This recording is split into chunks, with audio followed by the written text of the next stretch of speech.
오늘은 본문 말씀을 통해서 이제 회복의 길 12번째 12원리를 살펴보겠습니다.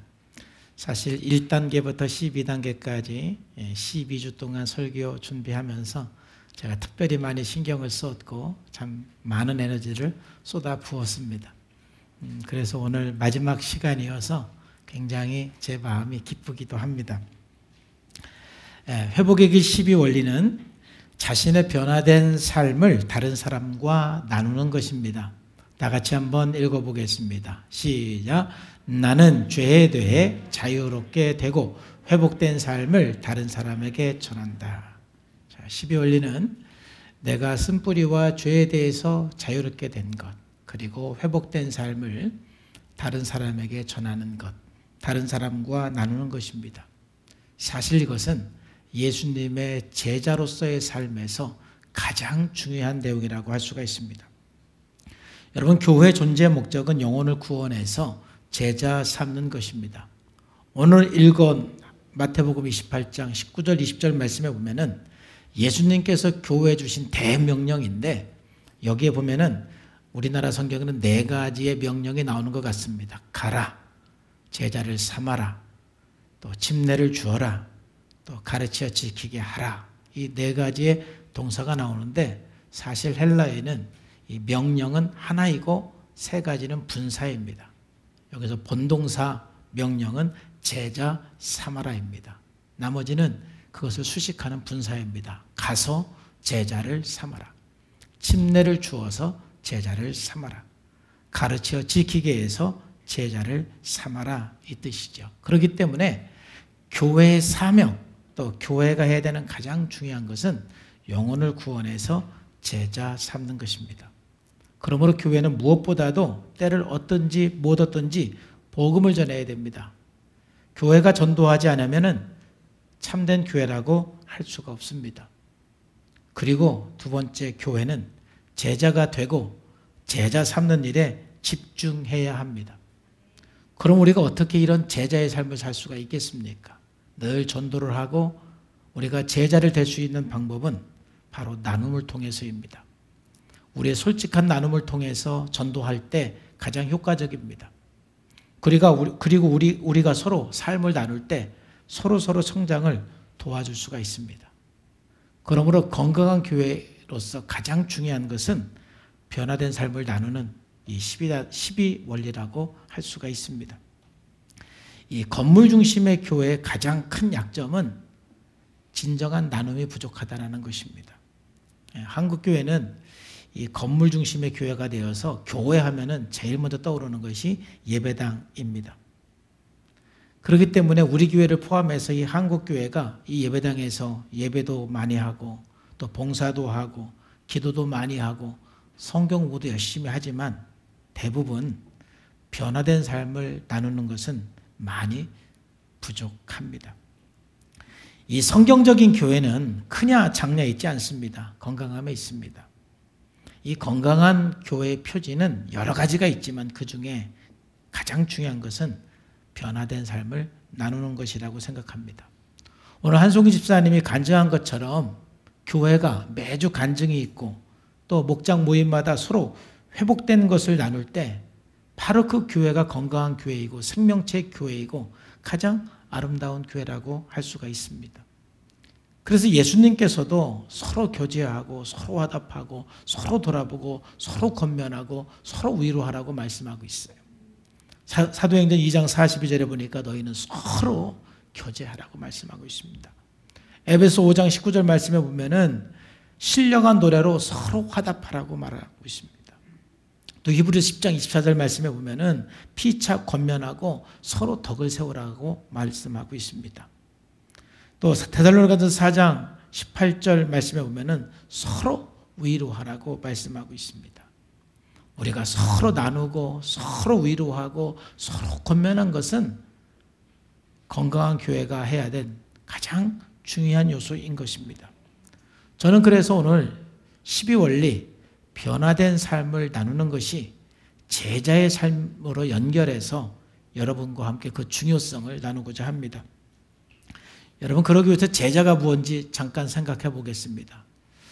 제가 이 제자라는 정의를 가장 인상 깊게 본 것은 짐 푸드먼의 책을 통해서입니다. 그는 제자를 이렇게 세 가지로 정의를 했습니다. 제자는 그리스도를 믿고 따르는 사람이다. 또 그리스도에 의해 변화된 사람이다.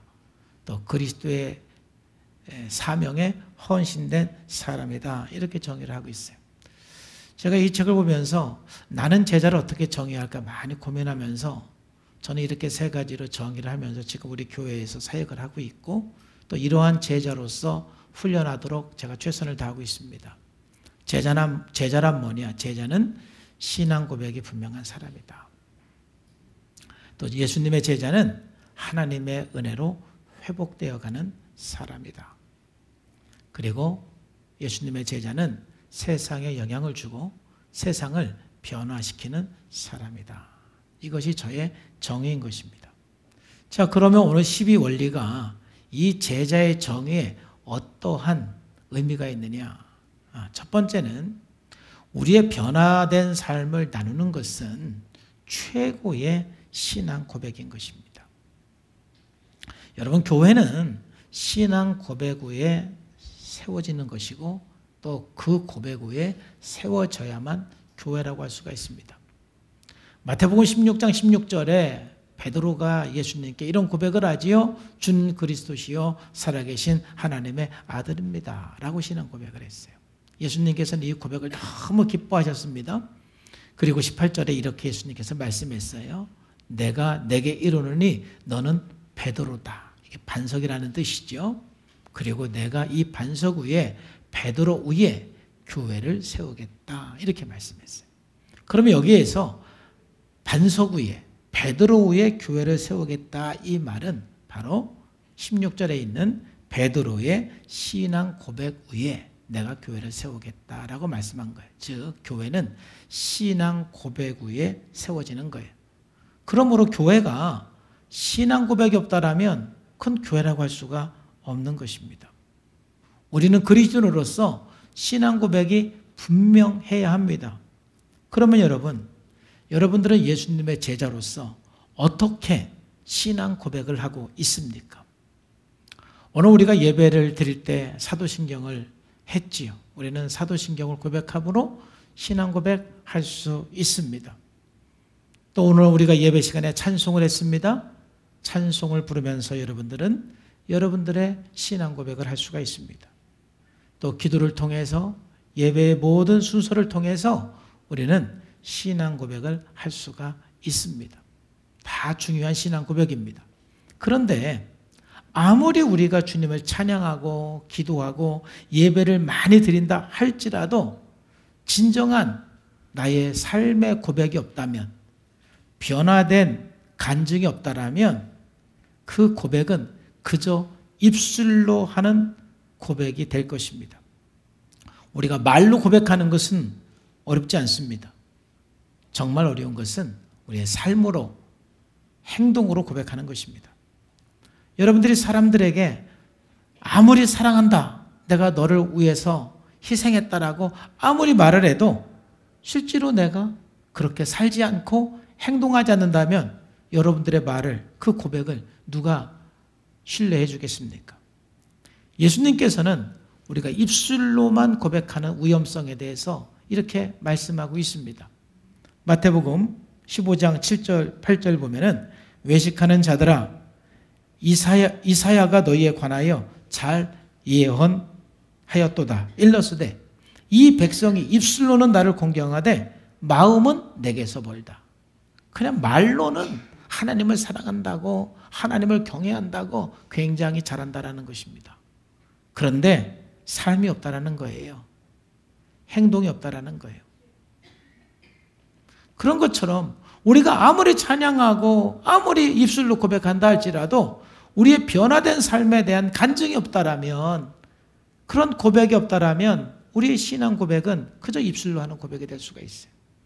그렇기 때문에 우리의 변화된 삶을 나누고 간증하는 것은 최고의 신앙 고백이라고 할 수가 있어요.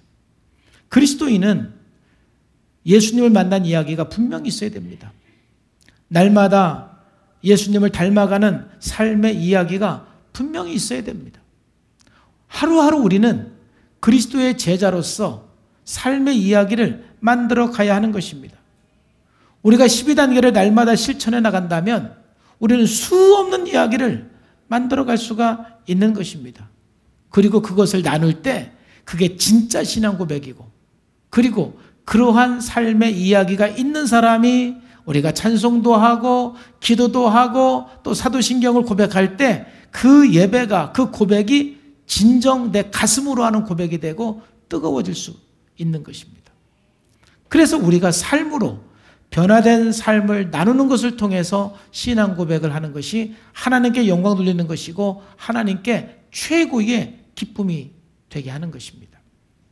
저는 목사로서 부족하지만 성도들의 변화를 위해서 최선을 다해서 섬기려고 노력하고 있습니다. 때로는 그 헌신이 힘들게 느껴질 때도 있고 또 제 한계를 경험할 때도 있습니다. 그럼에도 불구하고 제가 정말 감사한 것은 언제인 줄 아십니까? 바로 우리 성도들의 간증을 들을 때입니다. 변화된 간증. 오늘 예배 시간에 간증한 것처럼 또 목장 보고를 통해서 또 목장 시간에 여러분들의 나눔을 보면서 또 개인적인 교제를 통해서 여러분들의 변화된 간증을 들을 때 저는 너무 감동이 되고 너무 기쁘고 너무 행복하고 참 세상에서 내가 가장 행복한 사람이다, 이런 생각이 그 순간에 듭니다. 그리고 제가 성산교회 목사라는 것이 너무 감사하고 여러분들이 너무 자랑스러울 때가 많습니다. 사실 제가 여러분들에게 한 게 별거 없는데도 불구하고 이런 마음이 드는데, 여러분들을 위해서 십자가에 죽으시고 부활하신 예수님께서 여러분들의 간증을 들을 때 얼마나 기쁘겠어요. 여러분의 변화된 삶의 이야기를 주님께서 들으실 때 하나님께서 얼마나 큰 영광을 받으시겠어요. 그렇기 때문에 우리가 그냥 말로만이 아닌 우리의 변화된 삶을 나누는 것은 하나님을 가장 기쁘게 하는 것이고 하나님께 영광 돌리는 것이고 우리의 최고의 신앙 고백이라고 할 수가 있어요. 저는 그래서 할 수만 있으면 주일날 이 간증을 이어가기를 원합니다. 주일날 간증을 통해서 우리가 도전되고 우리가 은혜 받는 것도 많지만 가장 기뻐하는 건 누구겠어요? 하나님일 것입니다. 오늘 간증을 들으면서 하나님은 너무 기뻐서 아마 천국에서 춤을 추실 것이라고 저는 생각이 듭니다. 그래서 우리는 목장 안에서 교회 안에서 끊임없는 변화된 삶의 나눔이 있어야 돼요. 그러기 위해서 우리 교회는요, 어떤 큰 것이 아니라 아주 사소한 것, 작은 것이라도 이번 한 주 동안 살면서 묵상하면서 또 12단계 실천을 하면서 정말 여러분들의 분노의 수치가 조금이라도 내려간 이야기, 또 여러분들이 사람을 의존하고 또 사람을 의식하고 살았던 그 수치가 내려간 그 이야기, 또는 여러분들이 더 하나님을 사랑하고 온유한 삶을 살고 용서한 삶을 살아간 그 이야기, 그런 뭔가 좀 더 변화가 되고 성숙한 그러한 이야기를 나눌 때 그게 진정한 신앙 고백이고 하나님 기뻐하시는 거예요. 그래서 시편 133편 1절 말씀에도 보면 보라, 형제가 연합하여 동거함이 어찌 그리 선하고 아름다운고. 우리가 서로 연합해서 정직하게 나누고 변화된 삶을 나눌 때 가장 기뻐하는 분은 하나님이신 거예요.